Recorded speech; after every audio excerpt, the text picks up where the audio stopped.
Dan sementara itu, pemirsa, Satgas Penanggulangan COVID-19 Buleleng melakukan rapid test massal di Desa Bondalem dan Tejukula. Hasilnya 7 pedagang di Desa Bondalem dan 1 pekerja migran Indonesia (PMI) dinyatakan positif COVID-19. Rapid test dilakukan menyusul terjadinya kasus transmisi lokal di Bondalem dan Tejukula. Dari 39 orang yang menjalani rapid test, sebanyak 20 orang berprofesi sebagai pedagang. Sementara 19 orang lainnya berasal dari keluarga PDP dan 18 orang sudah terkonfirmasi positif.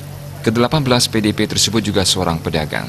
Dari hasil rapid test di Desa Bondalem, dipastikan 7 pedagang dinyatakan positif. Satgas COVID juga sudah melakukan rapid test di Tejukula. Rapid test menyasar sebanyak 36 PMI se-Kecamatan Tejukula yang telah menjalani masa karantina selama 14 hari. Hasil rapid test dari 36 orang tersebut, seorang PMI dinyatakan terkonfirmasi positif COVID-19.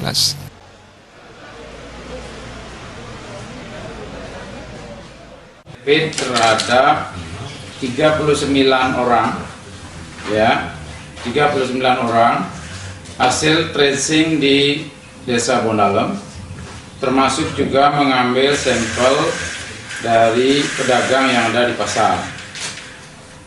Dari 39 yang di rapid test, itu ada 7 rapidnya positif. Kemudian di Tejukula dilaksanakan juga rapid terhadap PMI yang sudah melewati masa pantau, itu sebanyak 36 orang. Dari 36 itu, 1 dinyatakan rapid testnya positif. Ditambah lagi ada 10 rapid test yang dilakukan kemarin sore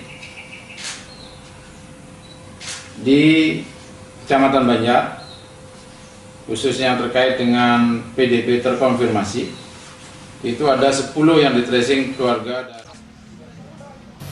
Merespon kondisi tersebut, Pemkab Buleleng langsung memanggil kepala desa dan prajuru di kedua desa tersebut untuk mencari solusi atas kejadian ini.